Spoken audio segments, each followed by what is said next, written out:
Dr.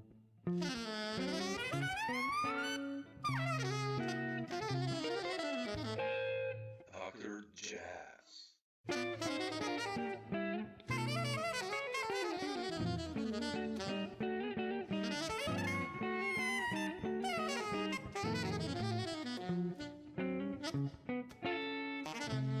I remember I bought Middle Hope like 20 years ago, or even longer, 25. So I'm a guitarist, so uh, I love Yeah, it's a nice Steve and record for Kurt. guitars. Yeah, Yeah, yeah, yeah. and Well, thank you. Yeah, that would have been in 2001. one, I think it's one, two, No, it was 2002. two. Okay. Mix that I remember in the summer of 2001 at Sears Sound. I remember that very well. Mm. Yeah, long time ago. Fresh Sound, great Yeah, label. yeah. I was on the same label. That's why Oh, great. I Were you bought all doing those it? records. Yeah, Oh, yeah, that was the time that Jorge was doing, yeah. Rossi, the drummer, was doing a lot of A&R for the label. So it was a good time. A lot of great, Everyone was on that label. All the yeah. guys, you guys from New York. It's like Hmm. from Kurt to Brett Meldo. I don't know everyone. Mark Turner, I think so. Hmm. But I want to start this talk with the new album. I mean, uh, it's a complete opposite in a sense of since I mentioned Middle Hope because it's so intimate and Hmm. it's just you. Like, how did you decide to do this record and what's the story behind it? Because it is kind of like almost like a different. I mean, it's you. It's still your songs, your voice, and your guitar, but still, I feel there's a difference. I don't know why. Well, because there's nobody else on the record but me. That's why. Yeah. But it's how did I decide to do it? Well, I mean, that's a really long story, but the simple of it, I think over time I've been winnowing down the uh the the bands or the approach. And maybe it started with Paul Motian and doing that record with Yeah. Paul. When he asked me if I would be interested in doing a record without a chordal player, um, I of course said yes. I would have done anything with Paul. He is one of my heavy influences, and actually, Really. the trio with Paul and Joe Lovano and Bill Frisell was the very first concert I saw when I moved to New York City at the old knitting factory Cool. over, was it Canal Street? I think so, or it was downtown. And that was in the 90s. So, but anyway, and by then Paul had been, all of the folks I was around had been working with Paul, like Kurt, Chris Cheek, and Steve Cardenas, and Bill McHenry, and Yeah. others. So and in fact, when Once Blue, which is this band I was in the 90s with Kurt came to the recording, and he was playing with Paul, and I said, could you just bring me one of his drumsticks? So at any rate, and I believe he did, or at least it was a broken one. It was something, but I really love Paul. And so when he called, it was a surprise. And I was very pregnant. And we recorded without a chordal player, and it just set me free because I Mm. think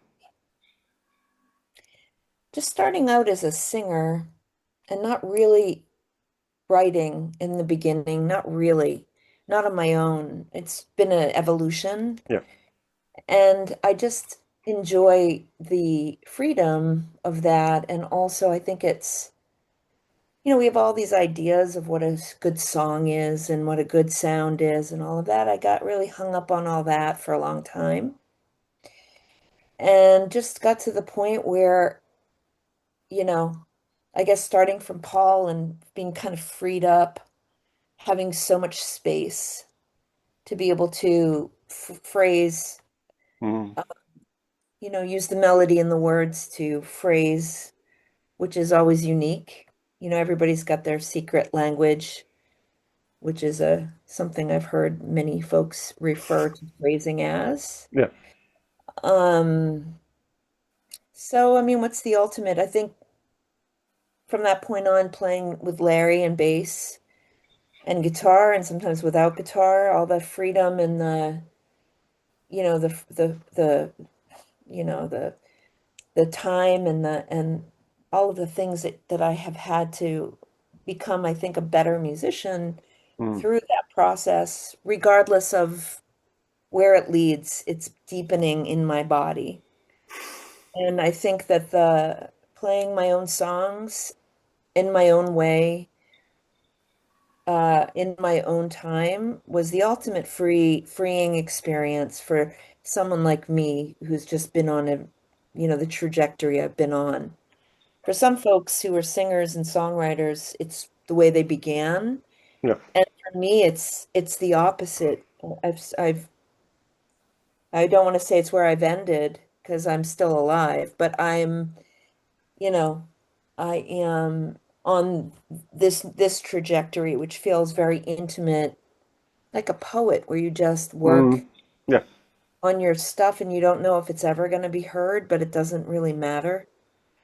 And yeah, I think that's where I'm at now. So that's a bit of a long story, but that's really, I think, how I came to it beyond the other pragmatic things where Larry said to me, "You should do a solo record. It's time for you to do it." And Yeah. I didn't agree at first. And then I realized that that's the one thing I haven't done that is really the ultimate scare. It's scary to do it.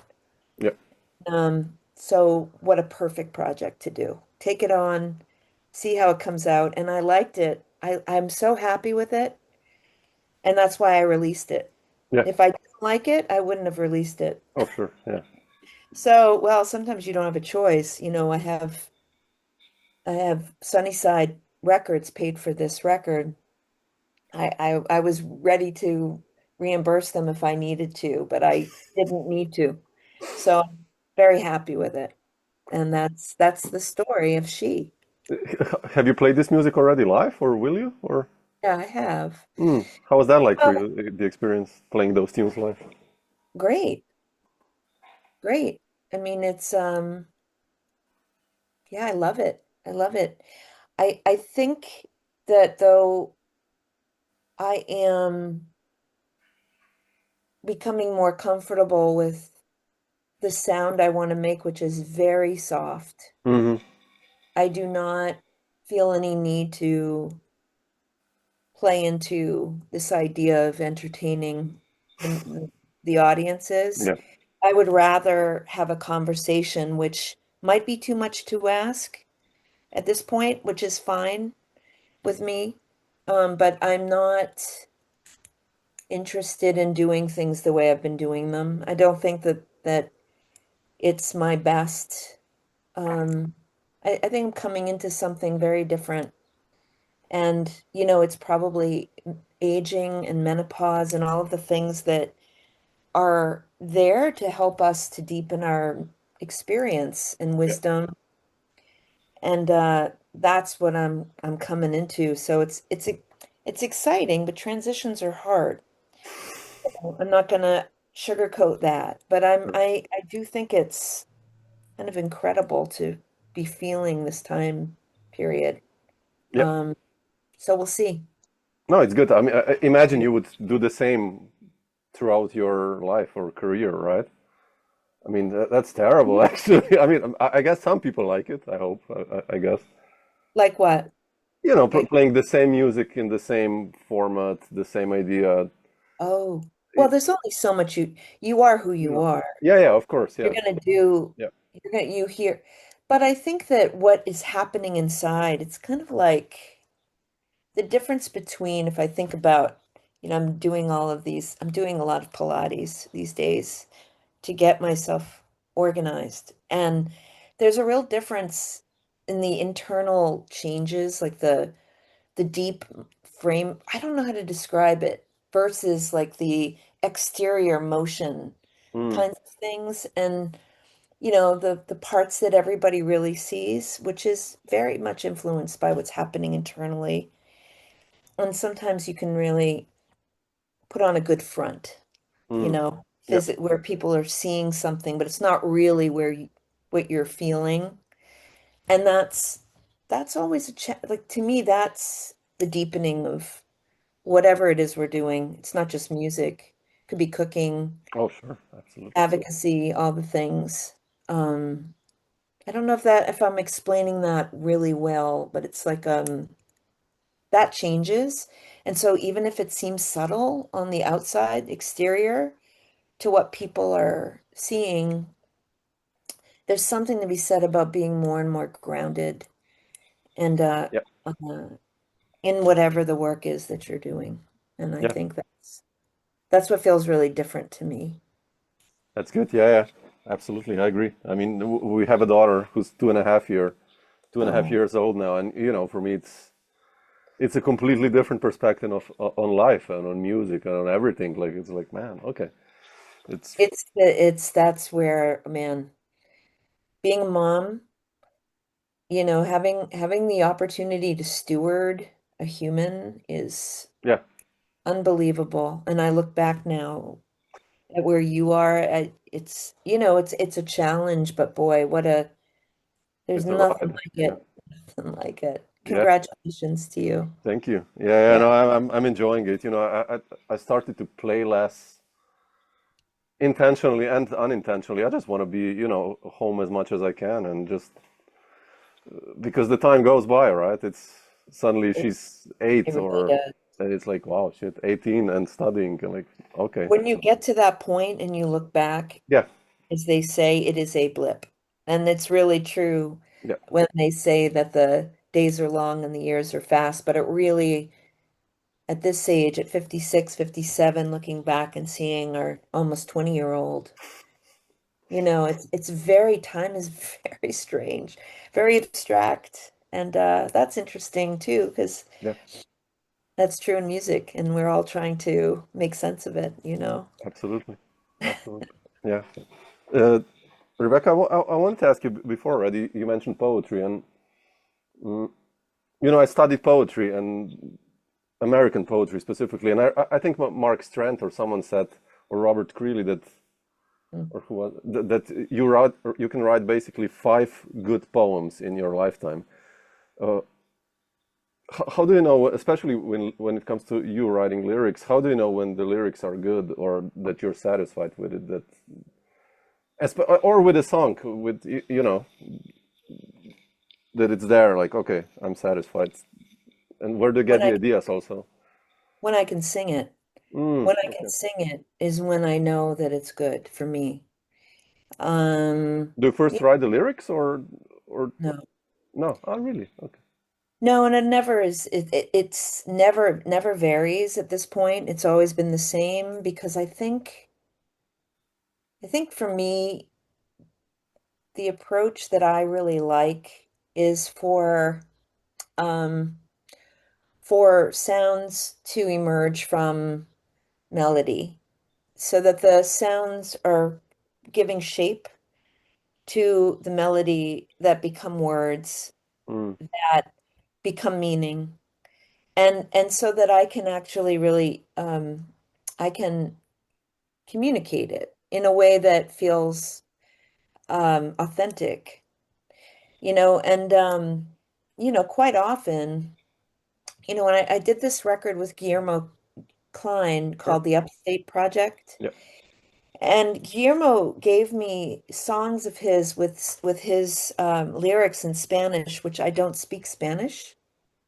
So it was the way I approached that. This is a good illustration, is that I already had the melody and the sounds, and that I started there and created language just through playing and playing and playing and singing and singing. These words would emerge in English, and then these meanings that I guess are abstract if you look at it through that lens. But hopefully, folks I mean, the approach is anyway, um, not to be distracted too Mm, much by the meaning and instead the feeling.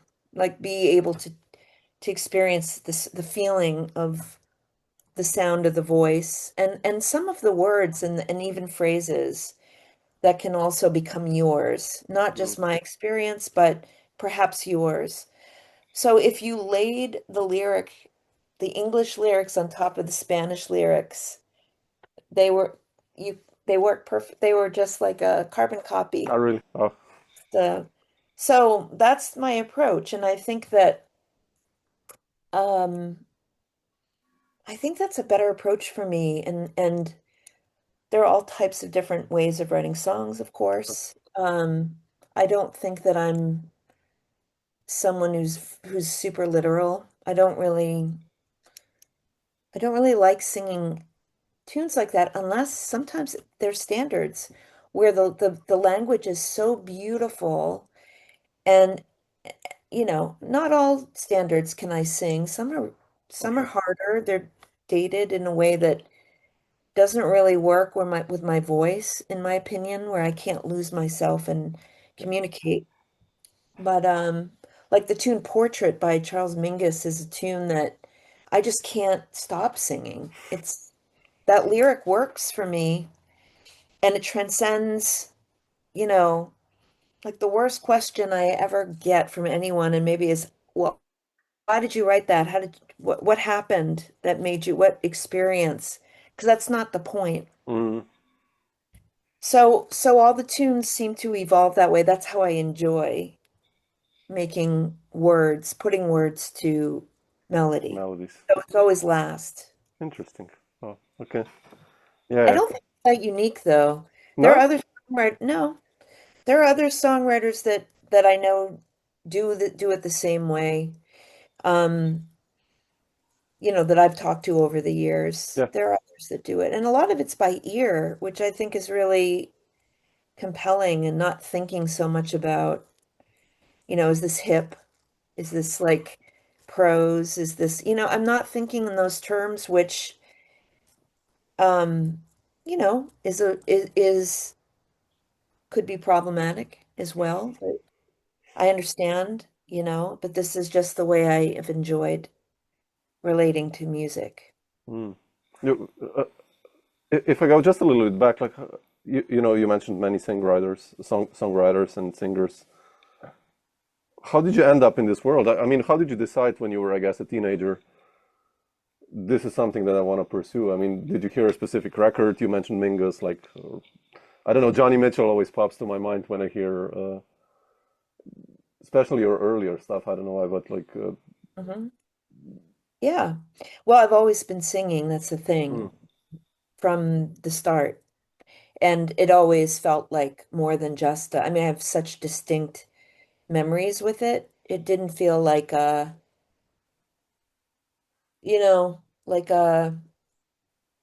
like I don't know, because everybody sings, right? Everybody sings. It's a natural part of, I think, being an animal. Every animal has this, it yeah, seems has a song in it. And but I remember very specifically using music for like soothing myself, using it, or I didn't know I was using it, but I was going to it and very specifically and sharing it with in this imaginary world that I had. And I grew up in Maine in the woods, so mm, I I love man.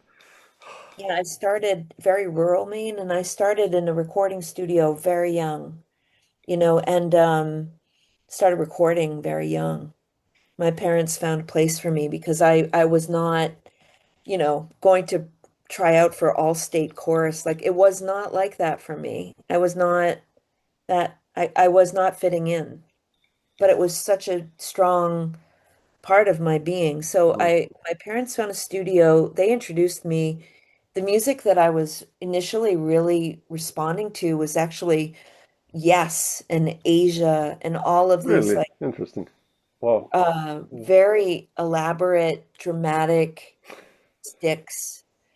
Um, I don't know what you call that. What is it? It's not Prog classic rock, kind of beginnings of rock. prog rock, I guess. It's just so melodic, and it had Yeah, all it's these beautiful. Yeah. sections, and it was unconventional, and I also loved good songs, and I was a product of, the 80s, hearing and 70s and 80s, and hearing really, really great popular music and great recordings, and I think about what my diet was, but it was Court and Spark and Hejira that Oh, Hajira. were, Oh, were the records that um, really turned me on. And very young, I also knew I needed to go to New York City. And in my hometown, that was just not what you did. And I went to New York City at 16. wow, already. Yeah, I was just already recording, making records, and trying to find a way to do music in the city. When I graduated from high school, I studied jazz for a year at the University of Maine and just knew it was too small. I needed to go to the city, and it's a lot of steps, but I just was very driven to get there. And I Mm. had a job at MTV for a while because I'm an organizer. I did film for a bit, and I was introduced to my partner at the time, Jesse Harris, who Mm. um, was also, very influenced by Dylan and the Sure. band and all of that, but was had met, and I don't he had a good friend named Billy Dobrow, who's a drummer. And in the jazz world, sort of, Billy grew up with Brad Meldau, and there were a lot of connections. Jesse somehow knew Ben Street, who's also from Maine, and Jesse and I started making music together, and that was really where I heard songs that were really resonant. That was the music, because I had been struggling in New York. Mm. It set me up with all these pop songwriters, but that wasn't what I was at all. And Jesse's songs were really, they they set me on a path. And through that path, we came into contact with Ben and Kurt, who had just gotten to town, and Kenny Wollesen had just Oh gotten yeah. to town. And so we had these great songs, and Jesse and I started writing these songs together as well. And Jim Black was our very first drummer. Oh really? Oh wow. And Beautiful. so we were all making music, and we were just in it at Shanae. Jeff Buckley was playing. We played, I think it was after Jeff Buckley every week at Oh wow. Cafe Shanae. And so I kind of fell into this world of young jazz musicians, for a lack of better way of putting it. And it just opened up everything for me. It was the road. I can't imagine. I don't know if I would have done music if I hadn't have found it, because I was just not really inspired by, everybody they wanted me to be a pop star. I Mm. was Yeah. going to be, and it just was never a world I fit into at all. And I was young and I was trying, but it just never worked. And the the my good fortune to land in New York when I did and meet the musicians that I did, as hard as it was in many ways, um, especially being a woman Mm. Sure. in the world of these young men. It's not an easy world to be in. And but I didn't really care. I was writing songs and singing songs, and we were both supporting one another, really. I mean, we were all making great music together, and so that's really how I got my start in New York City. Mm. Oh. Did the band leading aspect come through the years? Has it become easier than, when you did Middle Hope and then People Behave Like Ballads and you did, Oh yeah. I mean, you mentioned it was hard in the beginning and being a woman and a band leader. Did it become easier through time? Like, Oh, that aspect. yeah. And especially band leading. I mean, getting guys together, Well, writing lots of I songs. have a lot of deep friendships now, Yeah, I mean, that's with different. Yeah. musicians, that part of it, it varies. It varies. It depends on the people. Sure. There are some people who are just easy, and then there are some people who aren't. And you know that going in, and you understand that, and you navigate it. Or you don't play with them. That's Sure. it. Absolutely. But Yeah. I mean, because I don't really know what it's like to be, I mean, anything except for a woman, what I can say is there are things along the way that you notice are different in terms of how you're treated. Sorry. Um, that are pretty obvious, and you're sexualized Mm, yeah. in ways.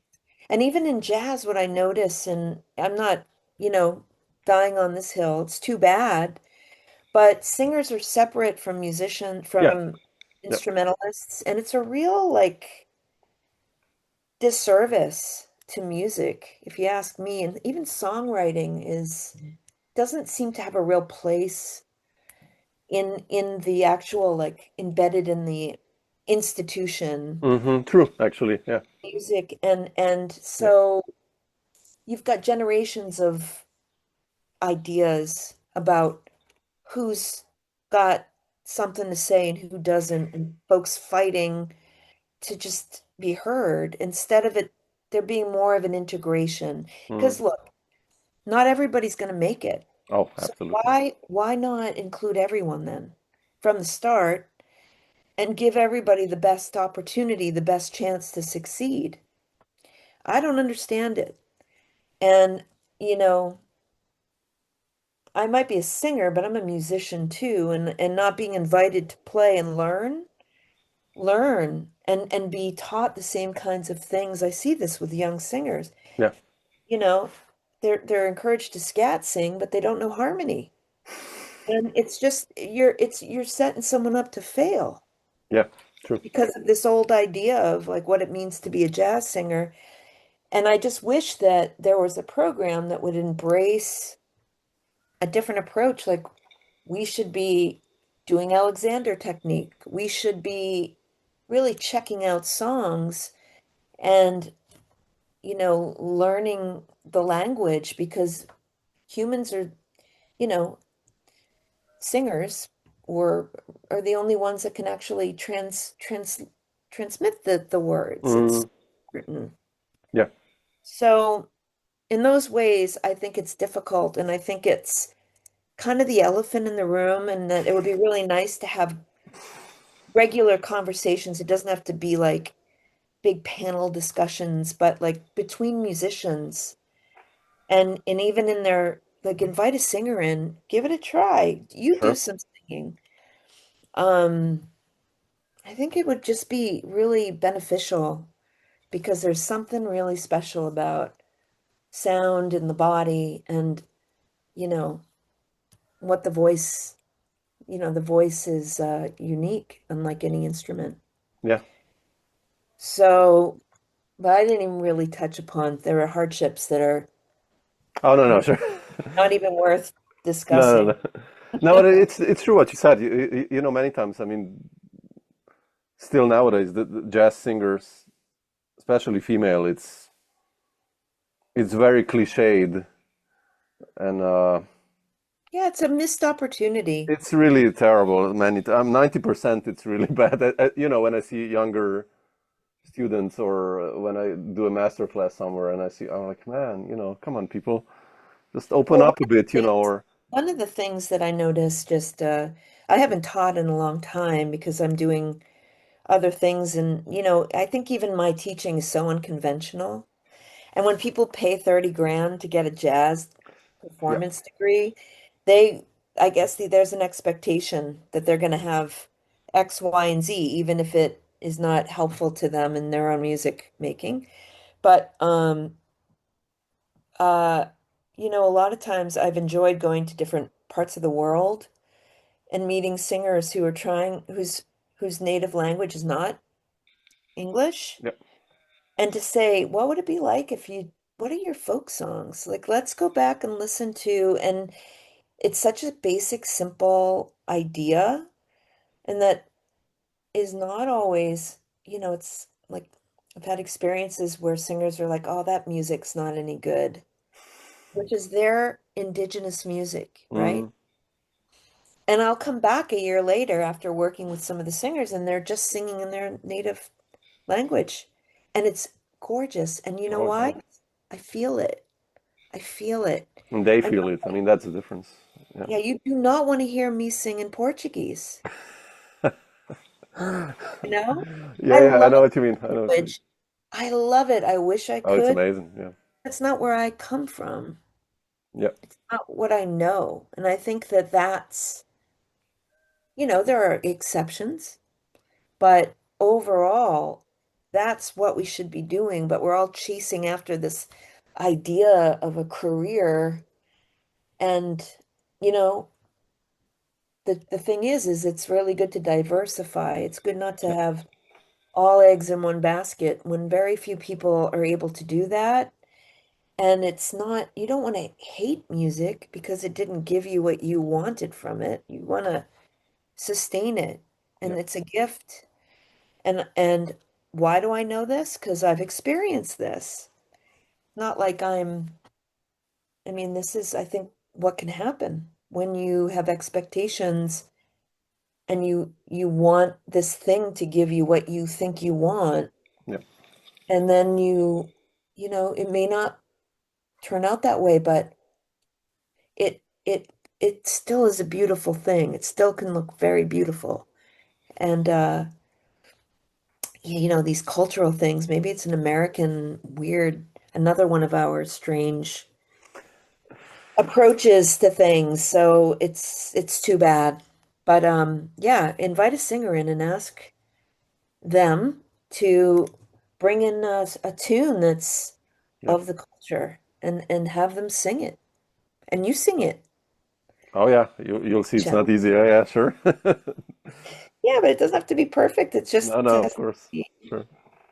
your voice. Yeah. Yeah. Yeah. You mentioned you're doing other things as well, and you send me all those links, and I want to touch them. But I wanted first to go back a little bit to Paul Motion, and I've spoken with Larry about that as well. And uh,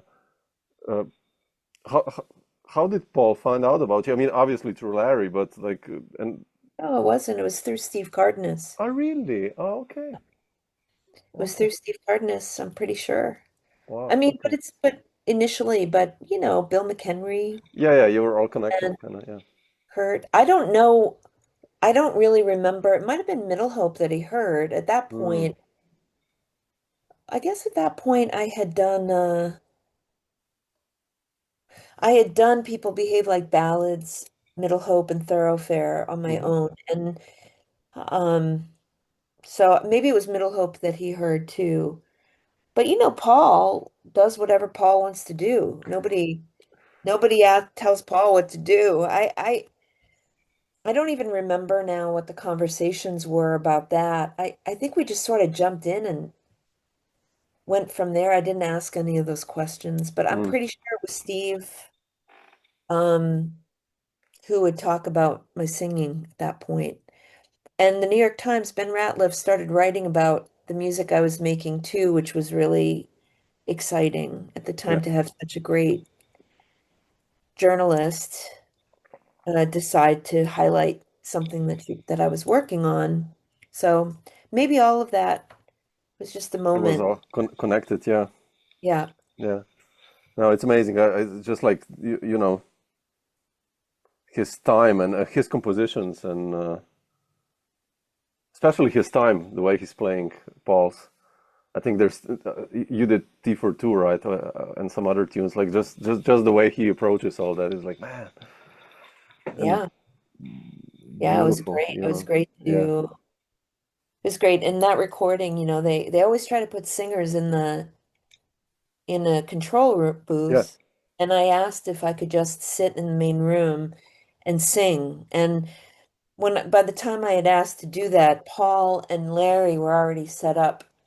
I forgot which studio it was at Avatar. Maybe it was B. yeah, They were already ready to go, but Chris Potter and I were put in the main room so that, you know, in the mic, I think that really gave the whole sound created a really special sound for the singing, just Yeah. to be in the room and with Chris and Pooh would alternate. So I recorded the tunes half the record, and then Pooh Yeah. did the other half. Oh, we did it fast. That was the other lesson for me is at that time, because I was doing things more. I mean, the once Blue Records were at least $250,000 a pop. I mean, so much money. That's a I lot. just Yeah. can't even. It hurts me to think about that with all the things that are needed in the world. Like, wow, it's a lot of money. But and you were in the studio for months. This was one day, and it was first, second, third takes max, and there was no. That was it, and that was incredible to just be able to do that and not to overthink it. I felt like a blue collar worker, like going into my job and laying it down the best I could and going home. That Yeah. that was some of the I of the many lessons that I got from that recording. Mm. Yeah. It's not. It's also musicians at the highest level, so that helps. It's. I remember the first time I recorded in New York for Fresh Sound. I did a record with Tom Rainey, Mark Elias, and Tony Malaby, and I wrote 10 tunes, and we went into Systems 2, and we've done the album in 2 hours. Everything was first takes, and I was like, man, that's how this goes. Like I think it's the incredible. yeah. I mean, obviously you all are great musicians. We Yeah, are, but I was like, I could say, but without even putting that, thinking about it like that, I think that it's the spirit, right, yeah, true. of just being present and which is unique. Like the differences I described with pop, it's so overthought and clean. It's so everything is um it's like sanitized. It's too much. Yeah, Yeah, and so it's just a different approach, and it's an approach I really, really appreciate being in being a part of and also listening to. yeah, yeah. Rebecca, I wanted to also touch your other thing, you being an activist. I'll put it like that, and you're fighting for clean water and stuff like that, and like many initiatives. And what's this? What's the story there? Like, how come you decided to go that path as well? Well, when Larry and I decided to have a child, a lot of what I had been doing, one of us had to stay home, Yeah. and it wasn't going to be Larry. The situation was what it was, and so I had the luxury of being able to raise our son, and be with him every day because, it's not easy either for the person who has to leave and there's sacrifices all the way around. Absolutely. Yeah. Um, so, as I said earlier, I've always done two things, and it's music, and I've always organized. While I was singing as a kid, every single closet in the house was a different business, or I had a library in one closet, I had a doctor's office in another closet. So I'm literally, they say whatever you're doing at 10 is likely what you should do in your lifetime. And by 10, I was just doing those things. So coordinating and organizing is as natural to me as singing. Mm, And strategies are very much like songwriting in that I mean, it's a different medium, but it's very similar in the approach for me because I'm patiently working at something and finding the clues to be able to know where and how to strike, what's the sweet spot. mm, And yep. so Charlie, at a very young age, I mean, I just started organizing inside the community. I had a concern and it wasn't being met. The solution wasn't forthcoming, and it was a threat at the time inside of the community. Very simple. but as a new mom, and it's just, it had to do with knives being sold at a gas station. And I just didn't understand why they had to be selling knives, weapons, turned out to be illegal weapons. And I just learned about how my local community worked, that we were a strong mayor form of government, that we had a council. That was our legislative branch. The executive branch in cities are separate. Mm. I was really interested and curious how it all worked. And it got me started organizing and just understanding the systems and the process. I just kept succeeding in making things better inside of the community. And it grew and grew and grew until I was taking on big, big regional threats. And a lot of it ultimately stemmed around water protection. Yeah. And so I wouldn't call myself an activist. I realize that these terms are, I Yeah, think, yeah. It's like being a jazz musician. I hate that term as well, but yeah, I know. And it's, it's okay to say it yeah, because it's a reference point for people, yeah. and I don't mind it. But I would say that what I do is has always been I'm an advocate, and I am an advocate for civics and for engaging, finding the path with the public to follow in order to make changes in laws and policies. Because that's what has to, we need those, we need laws and policies in place to protect us, the most vulnerable, Oh, sure. all the way up. And the bureaucracy that people complain about is actually really critical with good government. And if somebody wants to manipulate anything, they can. But if you understand the process of something and how something works, you can actually keep things very truthful all the way through. And that's my goal. And that's what I didn't intend to, but I have a very busy career now. I work doing big, big projects that are in New York State. I work on protecting waters, drinking waters, rivers in the state, and I joined Beyond Plastics, so I'm working on legislation to ban single stream plastics and the chemicals in plastics, and it's just leading to all sorts of things, just like lyrics, Yeah, yeah, like following the stream. And but it feels very I feel very accomplished to be able to do both of these things in my lifetime. And you know, yeah, we'll see where it all goes. yeah, yeah. These are such important issues. I mean, Yeah. it's just you mentioned plastics. We have plastic takeaway here once a week, and then we're not such big consumers. Like we sometimes buy grains in existing from a local mill here, flowers. I mean, and that, but you see, the some of the neighbors, how much plastic they produce in a week. It's just like, man, it's insane.